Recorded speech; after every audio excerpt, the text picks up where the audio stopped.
इन्होंने ये किया है उनको जरूर ईश्वर का वरदान प्राप्त है, नहीं तो इतना बड़ा काम कोई इंसान नहीं कर सकता। तो हमारे मुख्यमंत्री जी की इच्छा हुई कि इस तरह का प्रयोग झारखंड में भी किया जाए। तो जब इस पे बारे में चर्चा हुई तो उन्होंने इच्छा व्यक्त की कि वो आपको आकर के देखें, आपसे बात करें, आप किस तरह से यहाँ रहते हैं इस चीज़ को सारा समझें। और इसी कल्पना का फल है कि वो आपके सामने बैठे हैं। और मुझे उम्मीद है कि उनकी ये जो यात्रा है ये एक नई दुनिया की शुरुआत झारखंड में करेगी। और उनकी धर्मपत्नी इसलिए नहीं आई हैं कि वो उड़ीसा की हैं, वो साक्षी बन के आई हैं ताकि उनके पति जो आज संकल्प लें उसको भूले नहीं, उनको बीच बीच में वो याद कराते रहें। और मैं सच बोलूं, आपके चेहरे देखकर आप में मुझे कई आईएएस आईपीएस दिखाई दे रहे हैं।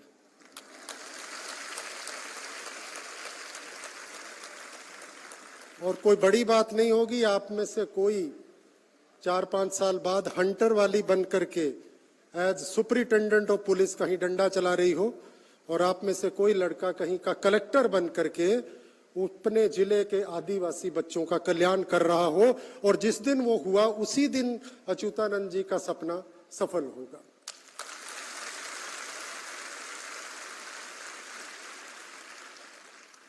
मैं जब बच्चों को देखता हूं तो दो बातें कहने को मैं मजबूर हो जाता हूं। वो आपको भी कहना चाहूंगा, हो सकता है आपको अच्छा लगे या बुरा लगे। अगर जीवन में दो चीजें आप संभाल लेंगे, देखिए जीवन में कामयाबी इस चीज पे निर्भर नहीं करती है कि आपके मैट्रिक में 90% मार्क्स आए या 99% आए। कामयाबी जीवन में आईक्यू पर नहीं बल्कि ईक्यू पर डिपेंड करती है, जिसको इमोशनल कॉफिशिएंट कहते हैं।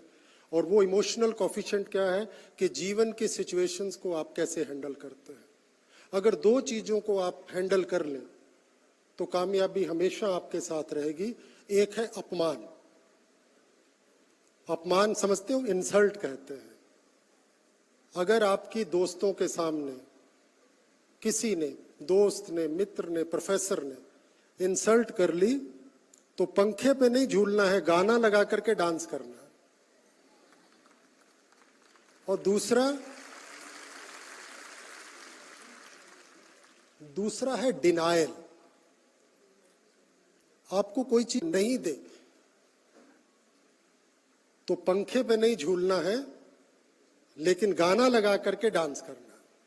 और अगर ये दो चीजें आप जीवन में हैंडल कर लें तो मैं समझता हूं कि कामयाबी आपके कदम चूमेगी। और एक अंतिम बात कहना चाहूंगा, एक बड़े फेमस फिलोसोफर सोक्रेट को किसी बच्चे ने पूछा कि कामयाबी का राज क्या है, कामयाबी कैसे मिलती है। आपने वो किस्सा सुना है कि नहीं सुना है, बताइए। नहीं सुना। तो उसने कहा कल सुबह तुम गांव के बाहर एक नदी है वहां चले आना, मैं आपको बताऊंगा कि जीवन में कामयाबी कैसे मिलती है। तो बच्चा चला गया, वो उसको लेकर के नदी में चले गए। पानी बढ़ता गया और एक स्टेज के बाद जब पानी यहां तक आया, उन्होंने बच्चे की गर्दन को पकड़ा और पानी के नीचे डुबो दिया। बच्चा तड़पता रहा, उन्होंने उसको ऊपर नहीं आने दिया। तो जब वो बिल्कुल मरणासन था तो उसको पानी से बाहर निकाला। तो बोला गुरुजी आपने ये क्या कर दिया, हम तो मर जाते।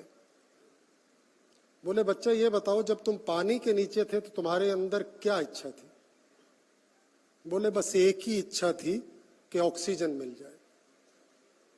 बोले यही इच्छा